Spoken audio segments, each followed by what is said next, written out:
السلام عليكم ورحمة الله وبركاته. ازيكم طلاب الأعزاء، طلاب الفرعون في كل مكان في مصر.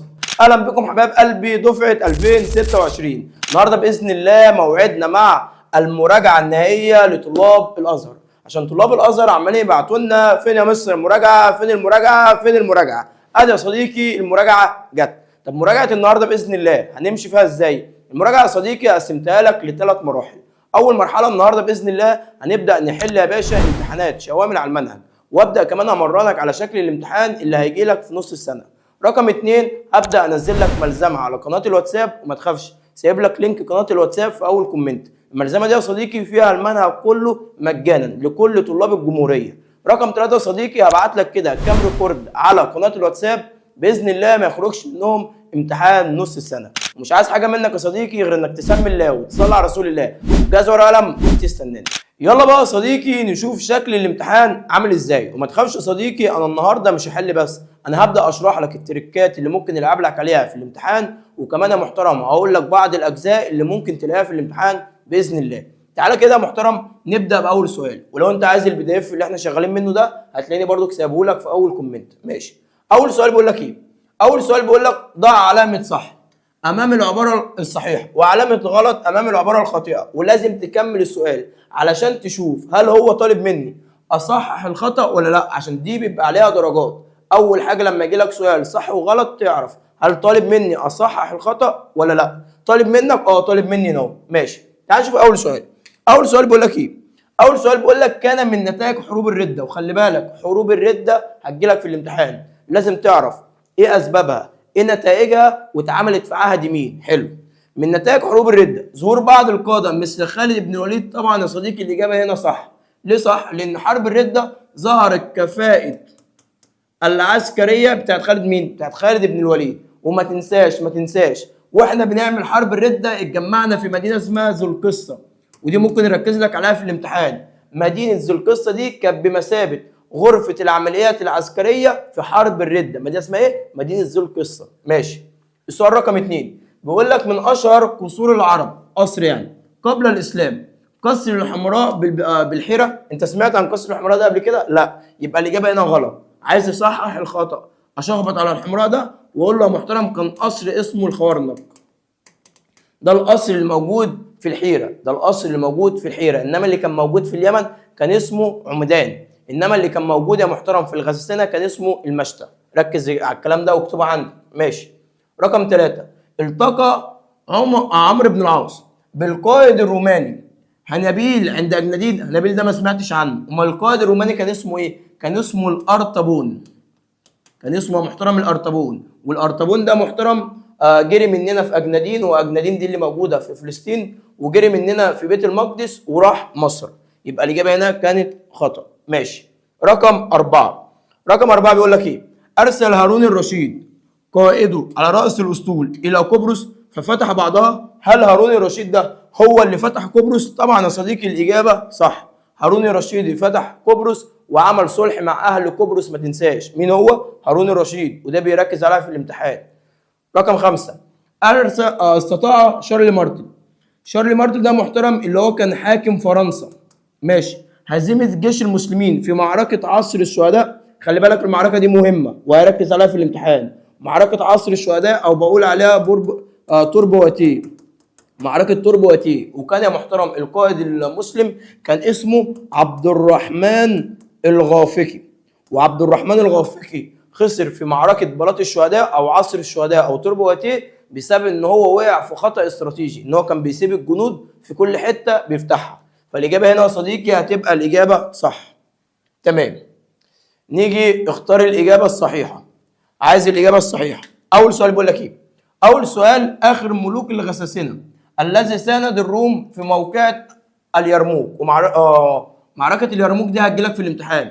معركة اليرموك بدأت في عهد أبو بكر الصديق وانتهت في عهد عمر بن الخطاب. ما تنساش معركة اليرموك دي يا محترم كانت من أهم المعارك اللي دخلناها في الشام. معركة اليرموك هي اللي خلتنا نفتح فلسطين. معركة اليرموك هي اللي خلتنا نفتح بيت المقدس. معركة اليرموك هي اللي خلتنا نفتح مصر ونخش القارة الأفريقية. تمام.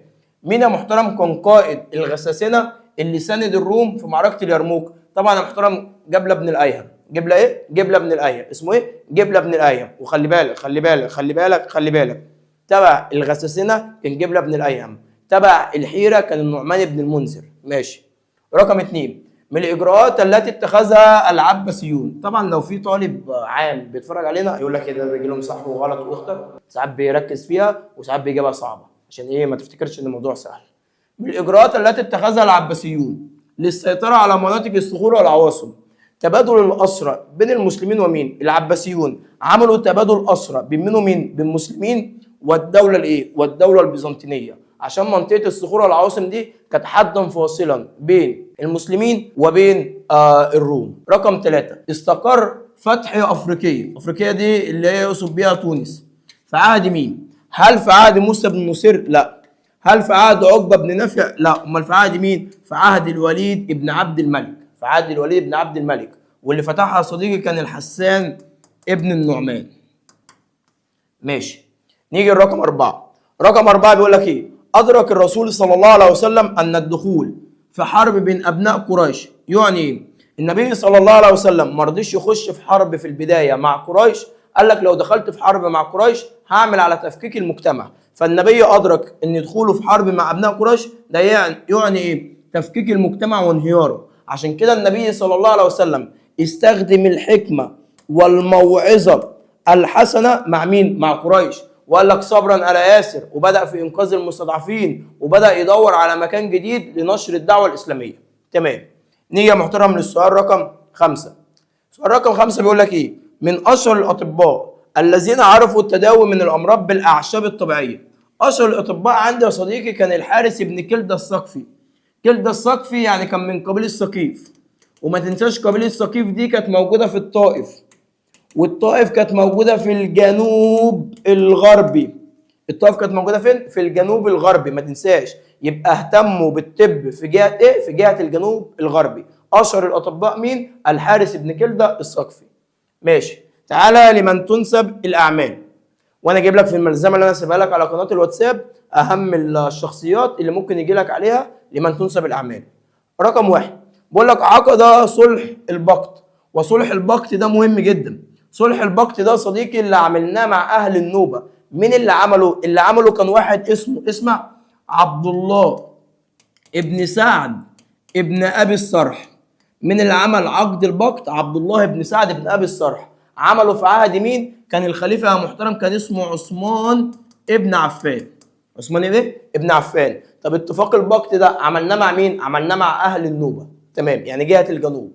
رقم 2 فتح معظم بلاد ما وراء النهر، فدخل بخاري حتى دركت جيوشه ابواب الصين. مين اللي فتح بلاد ما وراء النهر؟ وخلي بالك واحنا بنحل امتحانات دلوقتي هتلاقي بلاد النهر او بلاد ما وراء النهر اتكررت كتير. فرق اللي فتح بلاد ما بين النهرين كان خالد بن الوليد، فتح نصها. انما اللي فتح بلاد ما وراء النهر، وراء نهر سيحون وجيحون، اللي فتح بلاد ما وراء النهر كان يا صديقي قتيبة ابن مسلم. ودي مهمة، هيجي لك سؤال على قتيبة ابن مسلم. وما تنساش ان احنا دخلنا الصين صلحا زي ما دخلنا النوبة صلحا. دخلنا الصين صلحا ايام قتيبة ابن مسلم او على يد قتيبة ابن مسلم. قتيبة ابن مسلم هو اللي فتح بلاد ما وراء النهر. تمام. وما تنساش المنطقة اللي تفرع منها الجيش. المنطقة اللي تفرع منها الجيش كان اسمها مرو او مرو، كان اسمها مرو. المدينة اللي تفرع منها الجيش واحنا بنفتح بلاد ما وراء النهر قول له مين؟ قول له مرو. مين كان القائد؟ قتيبة بن مسلم. تمام. نيجي رقم 3 مين مؤسس دولة الأغالبة في الشمال الأفريقي؟ دولة الأغالبة دي يا صديقي اللي أسسها واحد اسمه إبراهيم ابن الأغلب.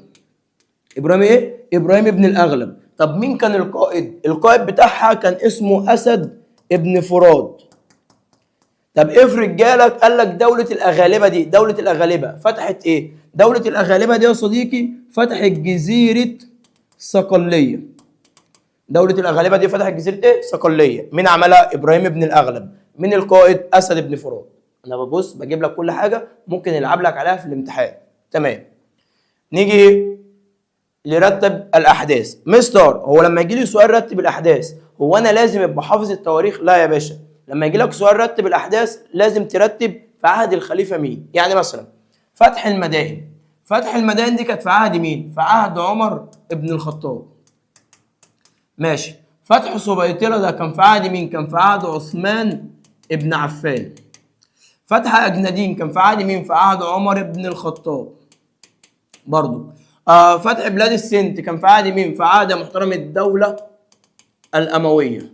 طب ممكن تقول لي القضاء؟ عينيا اقول لك القضاء. فتح المدائن، مين فتح المدائن؟ كان سعد ابن ابي وقاص. ماشي. مين فتح سبيطرة؟ كان يا محترم عبد الله ابن سعد ابن ابي الصرح. تصدق وتامن بالله؟ اقول لك على سر الامتحان يا محترم هيجي لك عليه سؤال على عبد الله ابن سعد ابن ابي الصرح. عبد الله ابن سعد ابن ابي الصرح ده عمل حاجتين: فتح سبيطرة وهزم جرجريوس، وعمل عقد البقت اللي هو العقد اللي كان مع اهل النوبة. ماشي.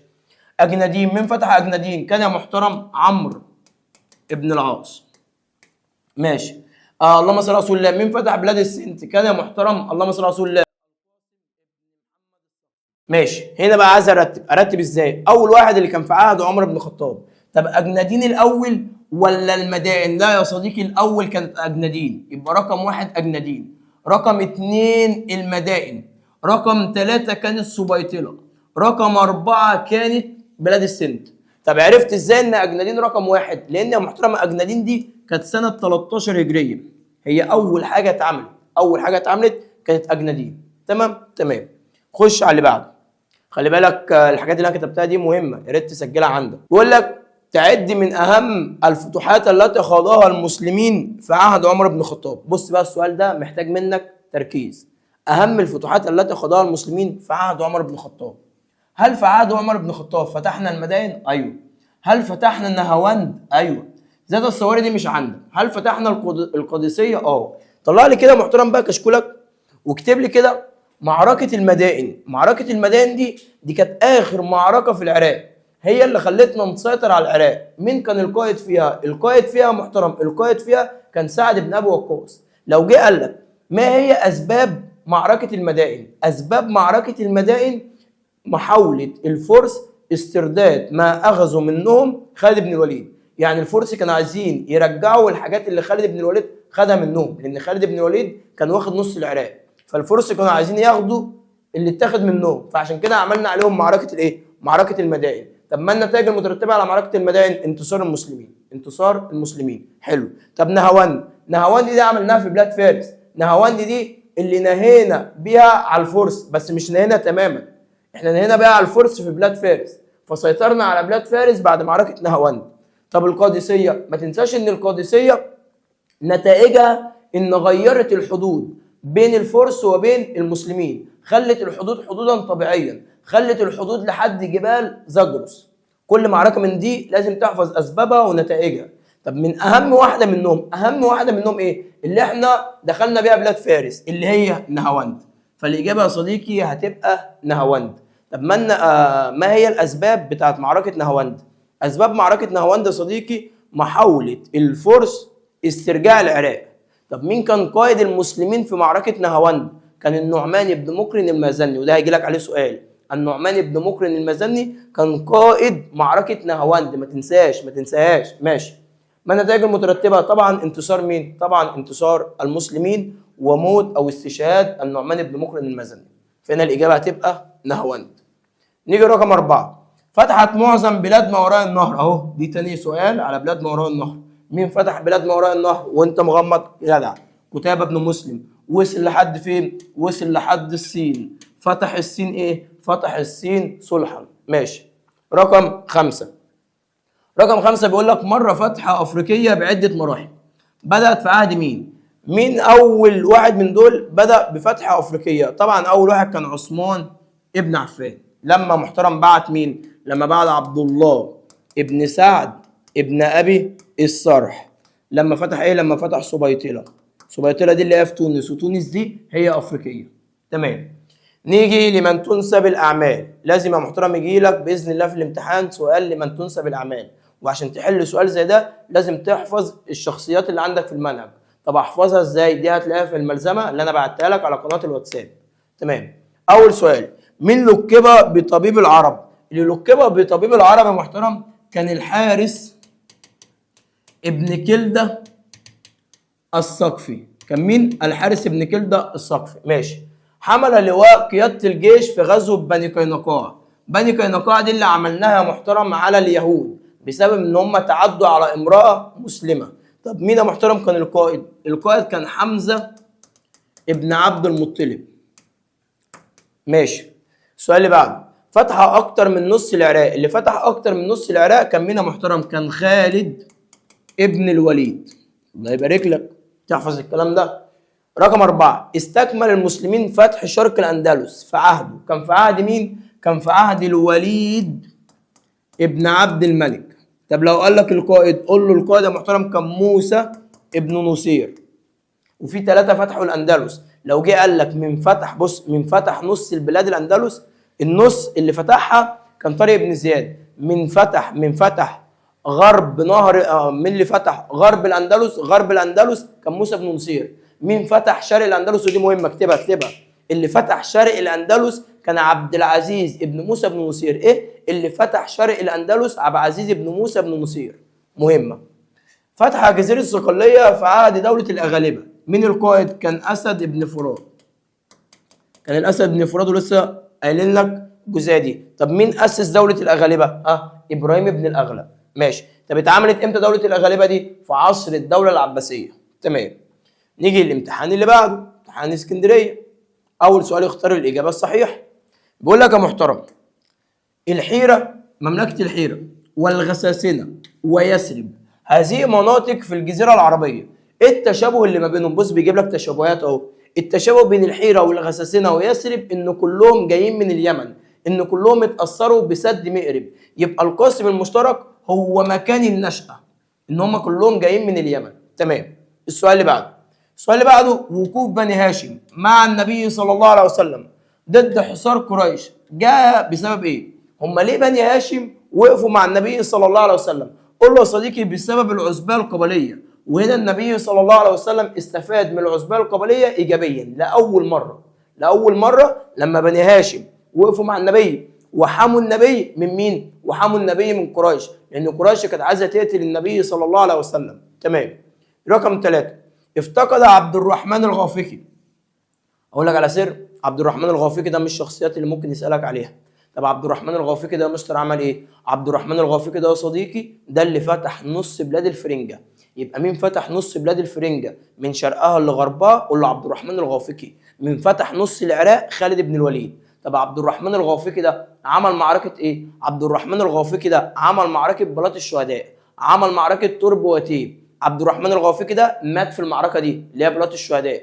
استمرت كام يوم؟ استمرت 10 ايام. بالله عليك اوعى تنسى، كانت ضد مين؟ ضد مين معركه ترب وتيه او بلاط الشهداء؟ ضد شارل مارتن، او ضد يا محترم دوك اكوتين، او ضد يا محترم بابا روما. اوعى تنساها هتجيلك في الامتحان. ماشي. بيقول لك افتقد عبد الرحمن الغافقي في معركه بلاط الشهداء لاي من العلوم الاتيه؟ هل افتقد علم الجغرافيا؟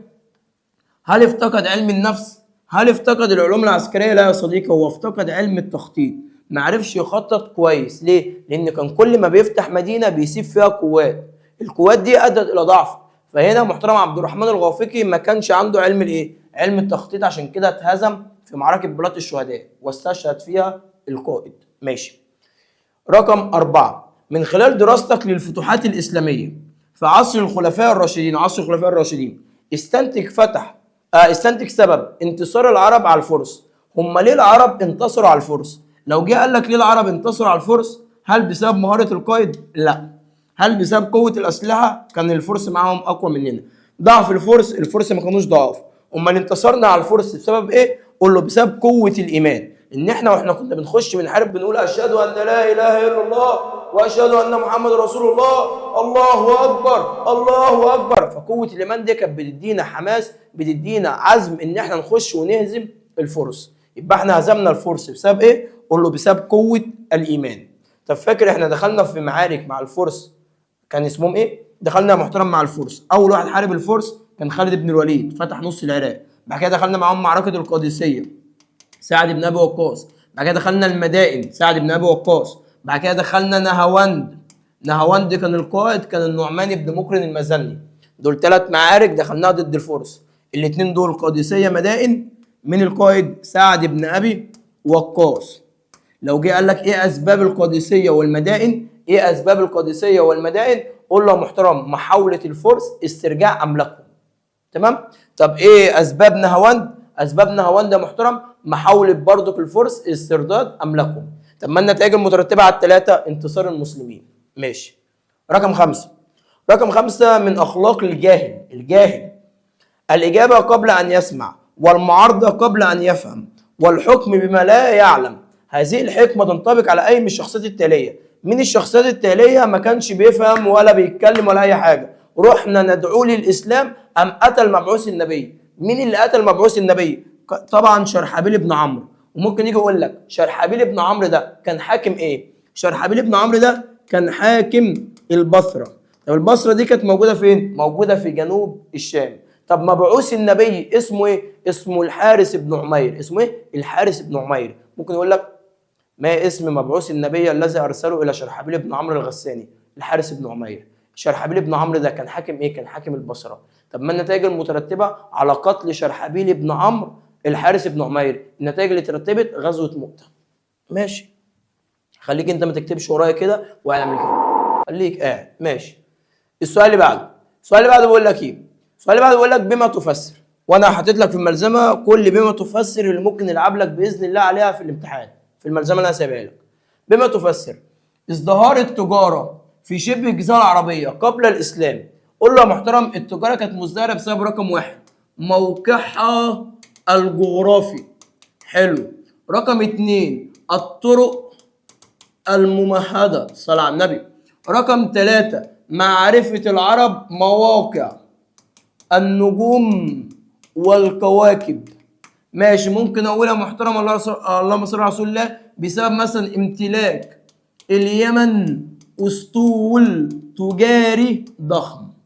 كل دي اسباب خلت التجاره مزدهره في شبه الجزيره العربيه. عارف لو انت طالب شاطر، لو انت طالب شاطر وانا قاعد بحل كده، المفروض انت يكون معاك ورقه وقلم، ولما اجي مثلا تعمل مثلا 4 ورقات، اجي مثلا احل سؤال بما تفسر تكتبه وتكتب الاسباب بتاعته، اجي احل سؤال لمن تنسب الاعمال تكتب الشخصيات اللي انا بحلها، ما دي حاجات مهمه. ورقه ثانيه تكتب فيها الحاجات اللي انا بقول لك عليها مهمه. تعمل لك كده كم ورقه يبقى فيهم ملخص. بعد ما نخلص الحصه لو قريت الملخص ده قفلت تاريخ. ماشي. بص في ناس بتاخد الكلام من هنا تطلعه من هنا، انا حاسس ان انت ماشي. قيام عده دول اسلاميه في المشرق الاسلامي في عهد الدوله العباسيه. ليه في دول مستقله اتعملت في المشرق ايام الدوله العباسيه؟ قول له يا محترم اتعمل دول في المشرق ودول في المغرب بسبب ايه؟ قول له بسبب الدفاع عن الدوله العباسيه، او بسبب الحفاظ على املاك الدوله العباسيه. ممكن يغير لك السؤال بما تفسر قيام دول مستقله في عهد الدوله العباسيه. ليه؟ بسبب الحفاظ على املاك الدوله العباسيه او الدفاع ضد اعداء الدوله العباسيه. تمام. دلل يعني اثبت لي ان الكلام ده صح. ارست الصحيفه اللي هو دستور المدينه مبدا التعايش السلمي. اثبت لي ان صحيفه المدينه عملت تعايش سلمي. اقول له يا محترم اسمع كده. حيث عمل النبي صلى الله عليه وسلم في صحيفه المدينه على تحديد الواجبات والحقوق. حدد الواجبات والحقوق عشان يبقى في تعايش سلمي. وعمل كمان النبي صلى الله عليه وسلم على حرية العقيدة عشان يبقى في تعايش سلمي. وكمان يا محترم حط مبدأ المواطنة اللي هو الدفاع عن المدينة عشان يبقى في تعايش سلمي. يبقى اثبت لي ان النبي صلى الله عليه وسلم طبق مبدأ التعايش السلمي في صحيفة المدينة. قول له محترم رقم 1 عمل حرية العقيدة. رقم 2 يا باشا حدد الواجبات والحقوق، انت ليك ايه وعليك ايه. رقم 3 يا محترم طبق مبدأ المواطنة اللي هو الدفاع المشترك ضد اي عدوان. حلو. رقم 2 اثبت لي يعني دلل مرت حروب النبي صلى الله عليه وسلم مع المشركين بمرحلتين. اقول له يا محترم حيث مرت بمرحلة دفاع، مرحلة دفاع اللي كان هدفها حماية البلاد وبدأت 2 هجريا وانتهت 5 هجريا، دي مرحلة الدفاع. ومرحلة هجوم، ومرحلة الهجوم دي بدأت بعد صلح الحديبية. وخلي بالك هيجي لك سؤال على صلح الحديبية، احفظ نصوص صلح الحديبية.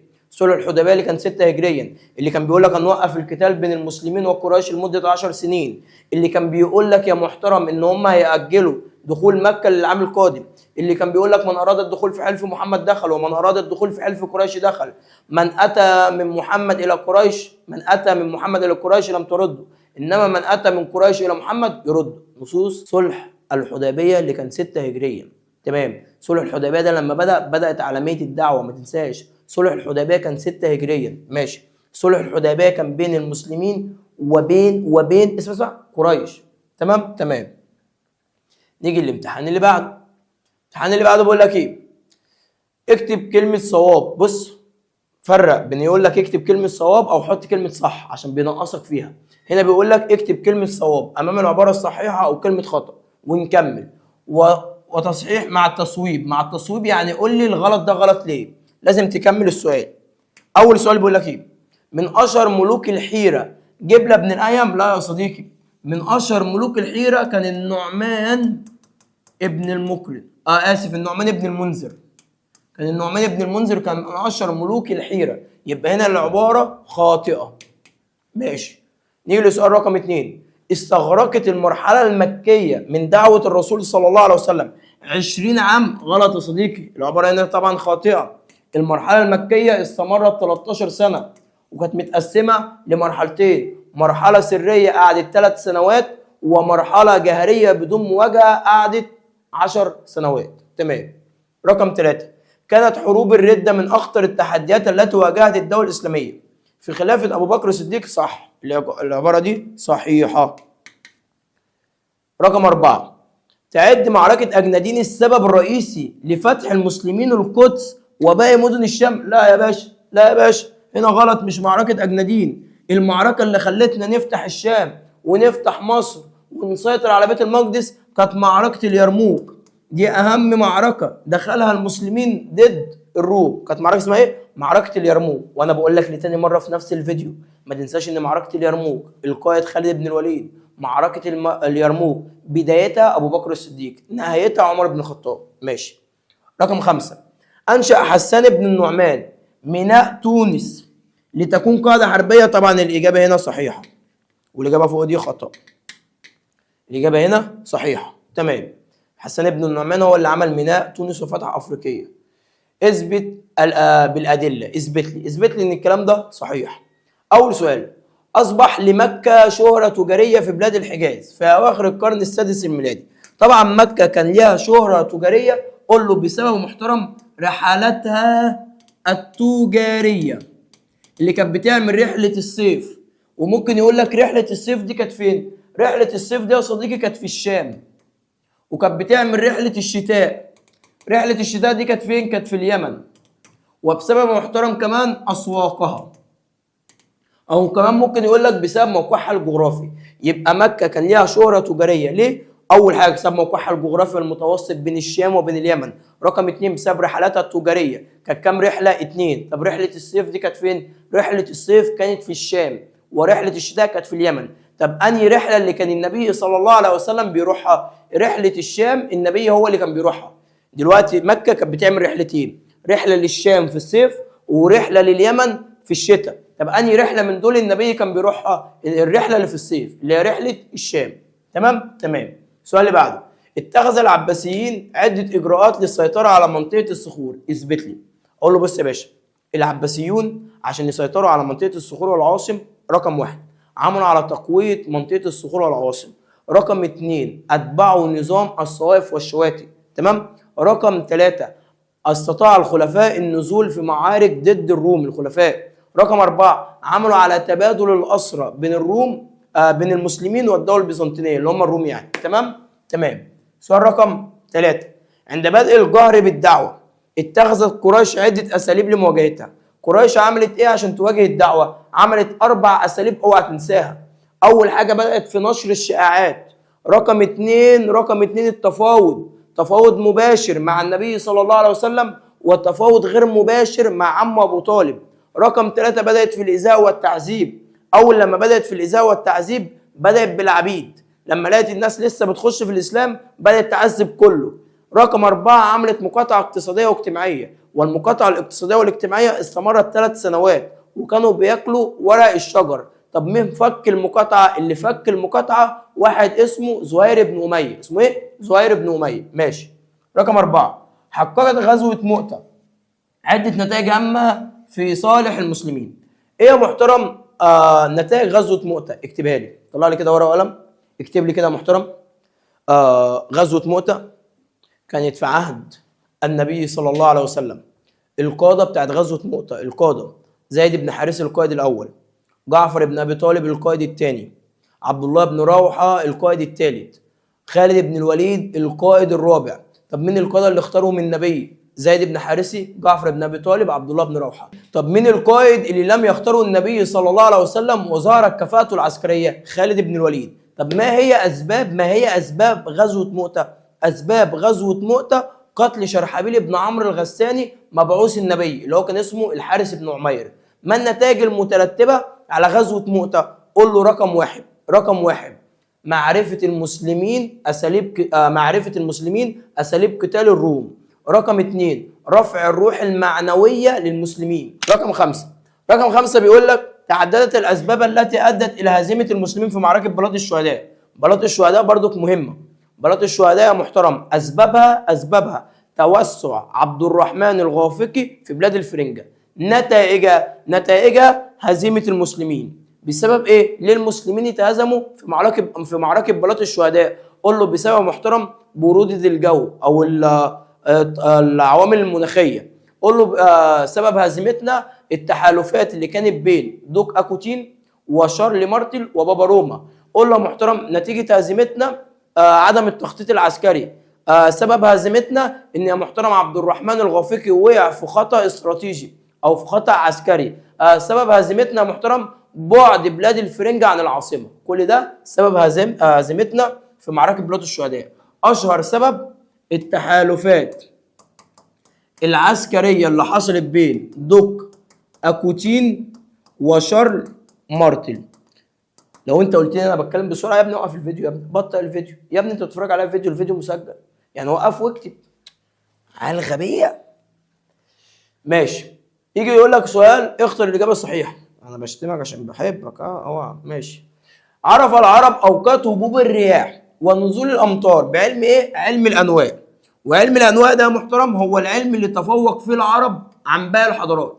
يبقى ايه العلم اللي تفوق فيه العرب عن باقي الحضارات؟ قول له علم الانواء. علم الانواء ده اللي هو علم الارصاد الجويه، وده كان بيفيدنا في حرفه الزراعه وكمان في حرفه التجاره. طب لو جالي الزراعه لوحدها والتجاره لوحدها بختار الزراعه. نيجي للسؤال اللي بعده. تزعم ظاهره النفاق في المدينه. طبعا كان زعيم المنافقين كان واحد اسمه عبد الله بن ابي بن سلول. من زعيم المنافقين؟ عبد الله بن ابي بن سلول، ما تنساهاش. ماشي. طبعا الصفحه اللي بعدها دي مكرره لسه حلينها. خش على اللي بعده. ضع العباره خطا او صح مع التصحيح. هنا بيقول لك من اشهر ملوك الغساسنه جبلة بن الايم اللي ساعد الروم ضد المسلمين. الاجابه هنا صح. ماشي. السؤال اللي بعده. الملكه زنوبيا. خلي بالك لازم يجيب لك سؤال على المراه. ما تنساش ان المراه في الباديه كان لها دور اقتصادي اللي هي السيده خديجه، والمراه في الحضر في الممالك كان لها دور سياسي. من المرأة اللي كان لها دور سياسي؟ عندك بلقيس دي كانت موجودة في سبأ في اليمن. عندك زنوبيا كانت موجودة في تدمر في الشام. تمام. بيقول لك هنا الملكة زنوبيا ملكة تدمر وكان لها دور كبير في المجتمع. الإجابة صح. تحصن المسلمين في مؤتة شمال الكرك دي يا محترم اللي هي الأردن، واستمرت المعركة 7 أيام. طبعا الإجابة صح. طب مين اللي اقترح علينا إن احنا نحاربهم عند نهر اليرموك؟ عمرو بن العاص. مين اللي اقترح علينا نحاربهم عند نهر اليرموك؟ عمرو بن العاص، ما ننساش. طبقنا مبدأ الايه في غزوة مؤتة؟ مبدأ الشورى. طبقنا مبدأ الشورى في غزوة مؤتة كم مرة؟ مرتين. مرة في بداية المعركة بسبب قوة أو زيادة عدد جيش الروم، ومرة في اليوم السادس عشان نختار قائد. رقم 4 فتح عقبة بن نافع مدينة سبيطلة. طبعا الإجابة غلط. قلت لك اللي فتح سبيطلة عبد الله بن سعد بن أبي الصرح. هيجيب لك عليه سؤال. ماشي. 5 الصوائف والشواتئ نظام حرب أنشأه سيدنا معاوية بن أبي سفيان. أيوه، وده نظام استخباراتي.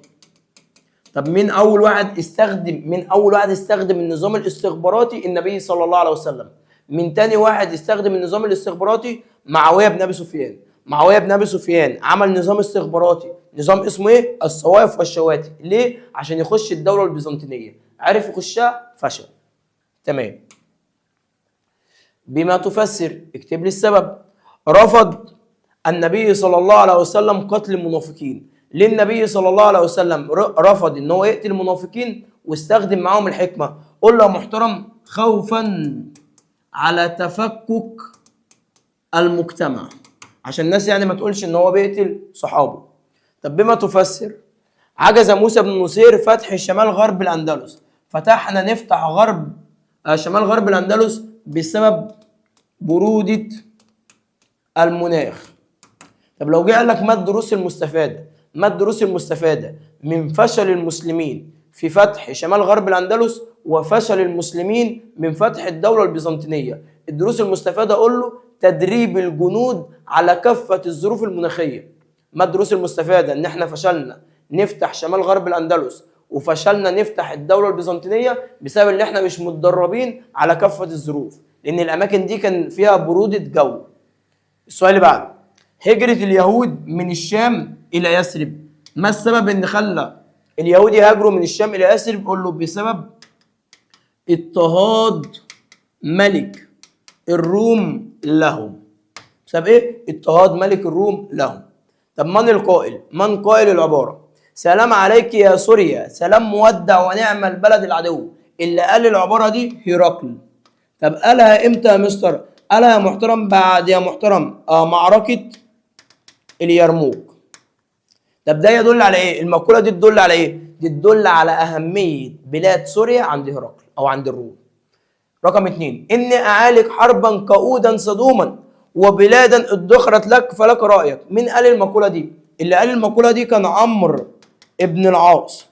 طب قالها لمين؟ قالها للخليفة عمر بن الخطاب. ليه؟ عشان يجي يفتح بيت المقدس. هيفتحوا ايه؟ هيفتحوا صلحا. وما تنساش عهد الأمان. عهد الأمان اللي عمله عمر بن الخطاب مع بطريرك بيت المقدس، علشان يا محترم يأمنهم على كنائسهم وأموالهم عشان نخش بيت المقدس. تمام. سؤال: ما النتائج المترتبة؟ ما النتائج المترتبة على المؤاخاة بين المهاجرين والأنصار؟ قول له: النتائج المترتبة حاجتين.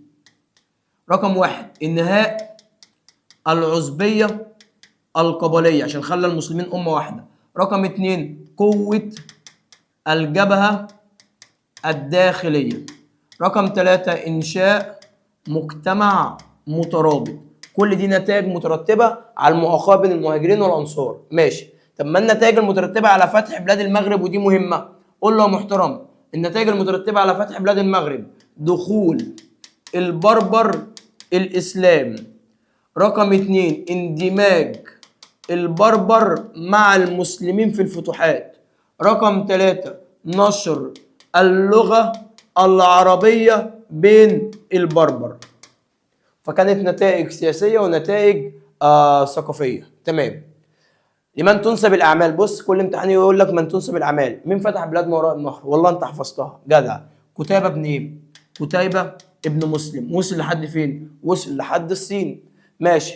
قام بخدعة عسكرية أنقذ بها جيش المسلمين في مؤتة. مين أظهر كفاءته العسكرية في غزوة مؤتة؟ طبعا خالد ابن الوليد. ماشي. طب مين أول قائد مات في غزوة مؤتة؟ زيد بن حارثة. مين تاني قائد مات في غزوة مؤتة؟ جعفر بن أبي طالب. مين تالت قائد؟ عبد الله بن رواحة. رقم 2: مين اللي نام مكان النبي صلى الله عليه وسلم ليرد الودائع؟ طبعا كان علي ابن أبي طالب. وده يصف النبي صلى الله عليه وسلم بالأمانة. تمام.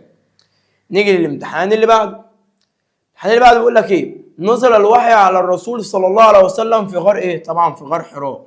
وعنده كام سنة؟ وعنده 40 سنة. طب ليه الوحي نزل على سيدنا محمد وهو عنده 40 سنة؟ لأنه سن الرشد واكتمال العقل. السؤال اللي بعده: طب ايه الغار اللي النبي صلى الله عليه وسلم قعد فيه 3 ليالي أثناء الهجرة من مكة إلى يثرب؟ كان غار ثور، وده كان موجود جنوب مكة. بيجي يقول لك ايه؟ قام الرسول صلى الله عليه وسلم بغزوة بني قينقاع بعد غزوة ايه؟ بعد غزوة بدر. النبي عمل غزوة بني قينقاع بعد غزوة بدر. مين كان قائد المسلمين في غزوة بني قينقاع؟ حمزة بن عبد المطلب. ايه الاسلوب اللي هو استخدمه؟ اسلوب الحصار. حاصرنا اليهود بني قينقاع لمده قد ايه؟ لمده اسبوعين. حاصرنا يهود بني قينقاع لمده اسبوعين. تمام. فتح بلاد ما وراء النهر. مين فتح بلاد ما وراء النهر؟ قتيبة بن مسلم. تمام. الظاهر ما كانش وراه حد غير قتيبة بن مسلم. ماشي. ظهر منصب الوزارة رسميا. ده سؤال في الترم الثاني مش عليه. ماشي. السؤال اللي بعده، أطلق العرب مصطلح على كل ما يلي: مصر غربا حتى المحيط الأطلنطي. المحيط الأطلنطي آخر حاجة محترم. هل كان بلاد ما وراء النهر؟ لا. المشرق والمغرب؟ لا. المغرب العربي كانت اسمها المغرب العربي، انما بلاد الاندلس دي كانت اسبانيا. فهنا محترم اطلق على مصر غربا حتى المحيط الاطلنطي، دي كنت بقول عليها المغرب العربي. المحيط الاطلنطي هو المحيط الاطلسي. تمام. طب مين فتح من غرب مصر لحد المحيط الاطلنطي دون ان يخش في معارك؟ كان عقبه بن نافع. اللي بدأ من برقه لحد المحيط الاطلنطي من غير ما يخش في اي معركه كان عقبه بن نافع. في عهد مين؟ في عهد معاويه بن ابي سفيان. تمام. ضع علامة صح أمام العبارة الصحيحة وعلامة غلط أمام العبارة الخاطئة.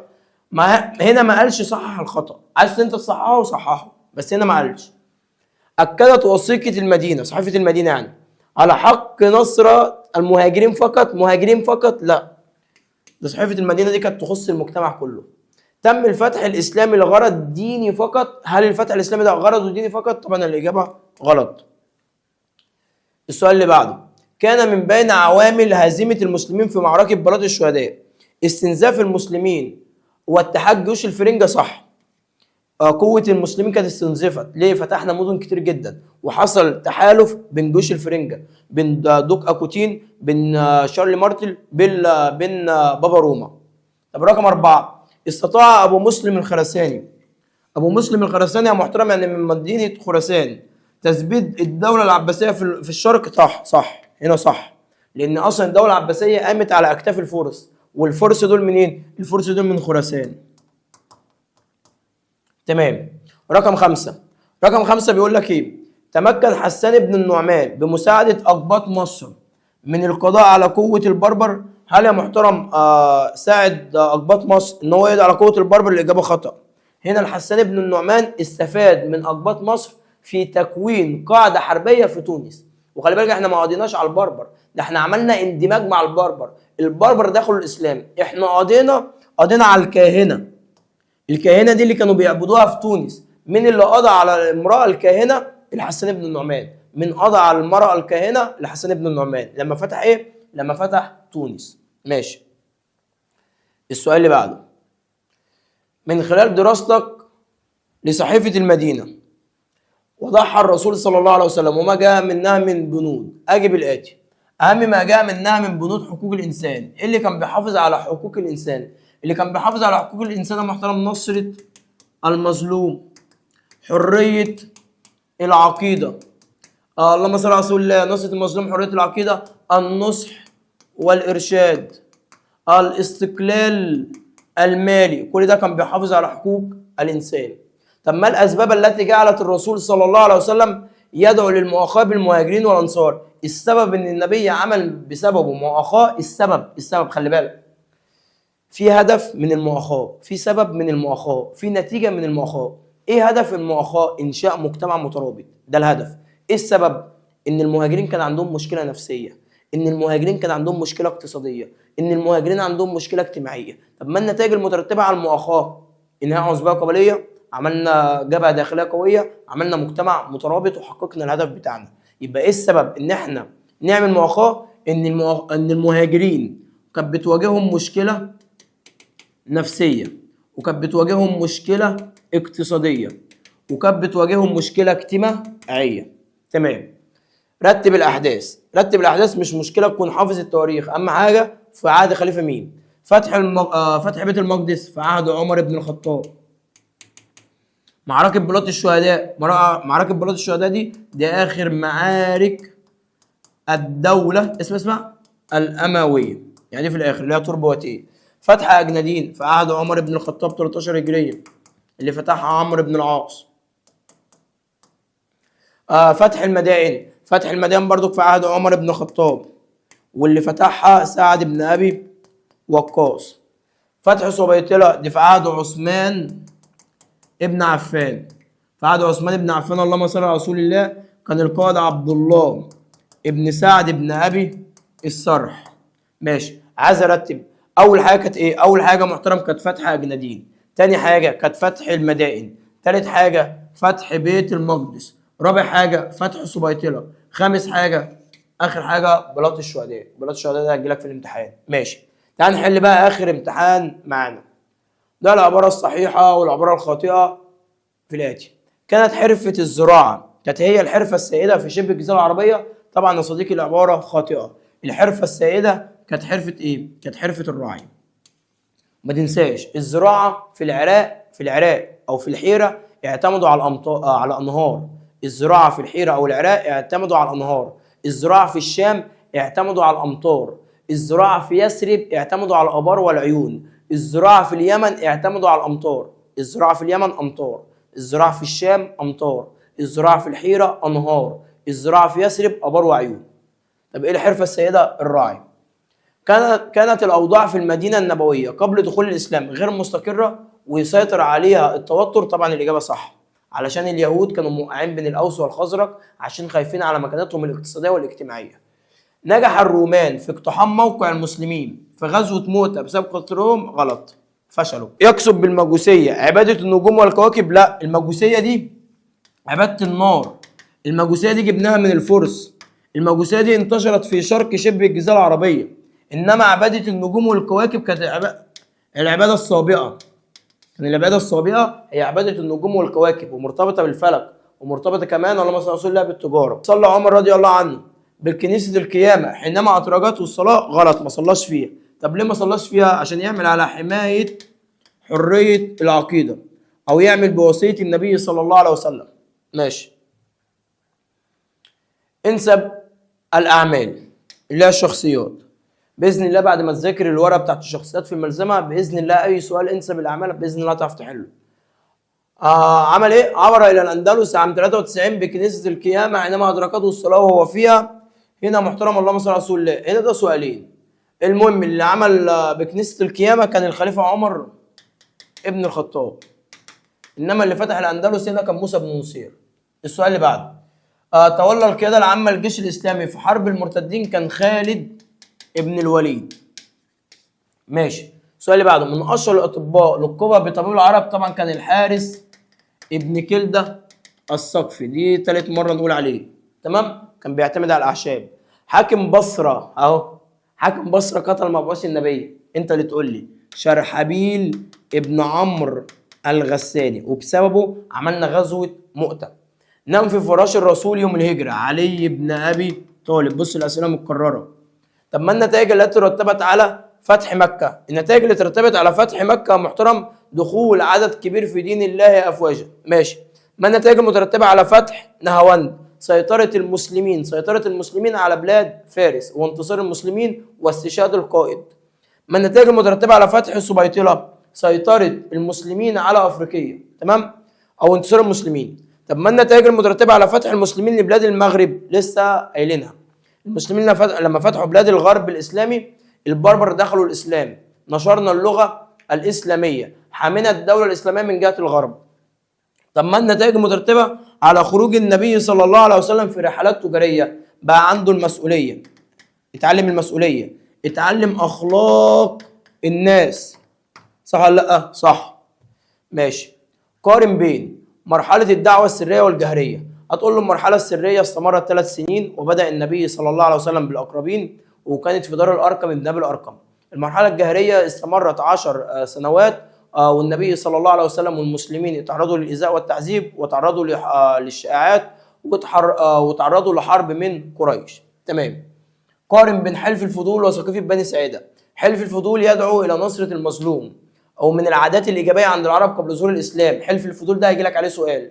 طب سقيفة بني ساعدة دي اجتمع فيها المسلمين لاختيار حاكم للدولة الإسلامية وانتهى الأمر باختيار أبو بكر الصديق. ماشي. ما المقصود بالصحيفة أو دستور المدينة؟ المقصود بدستور المدينة محترم إنه دستور يدعو إلى التعايش السلمي والسلام الاجتماعي بين أفراد المجتمع.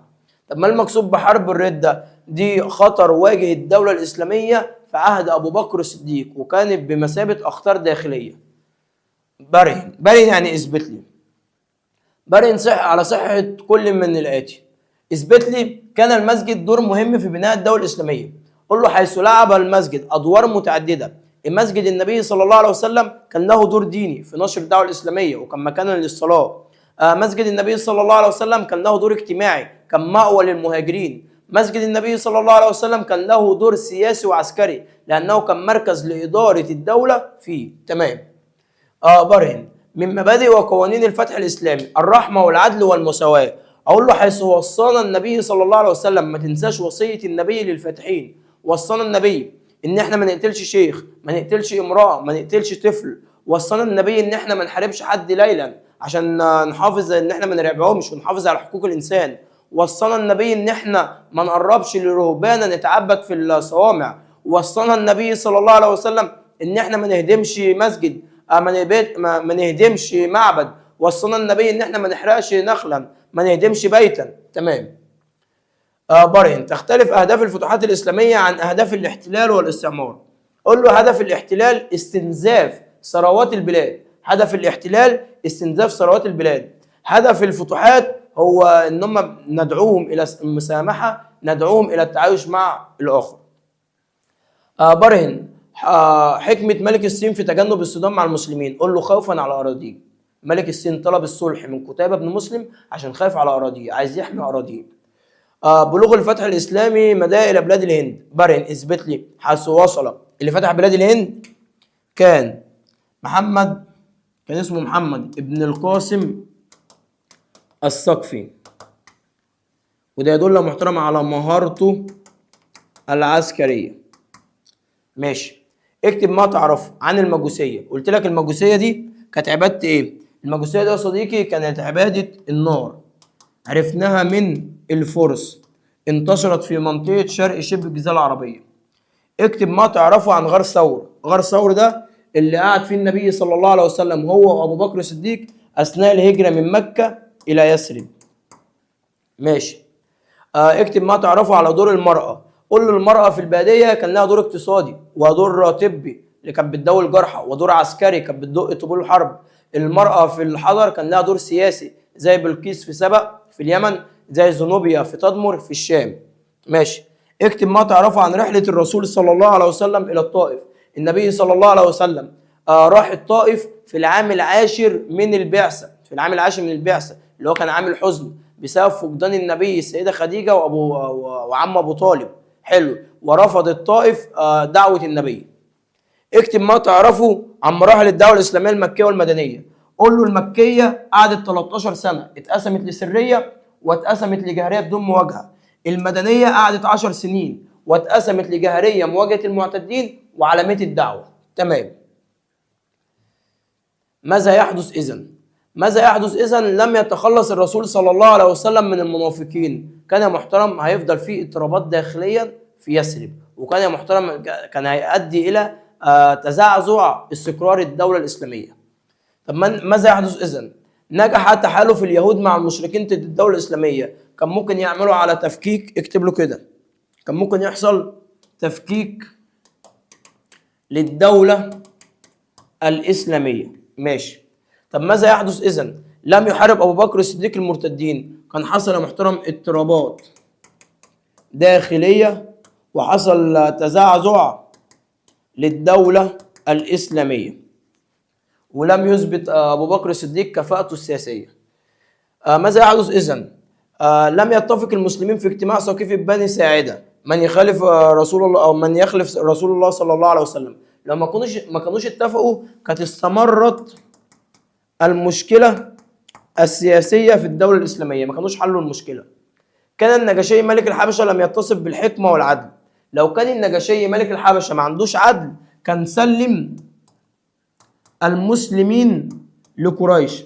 كان ساعتها سلم جعفر بن أبي طالب لقريش، وساعتها محترم كان حصل النيل من المسلمين وتم تعذيبهم في مكة أو تم رجوعهم إلى مكة. وهنكتفي يا صديقي بحل الأسئلة لحد هنا. طب باقي الأسئلة يا مستر هنحلها إزاي؟ باقي الأسئلة يا صديقي هنزل لك PDF محلول لكل الامتحانات بإذن الله، زائد الملزمة زائد يا محترم الكام ريكورد اللي هسيبهم لك على قناه الواتساب.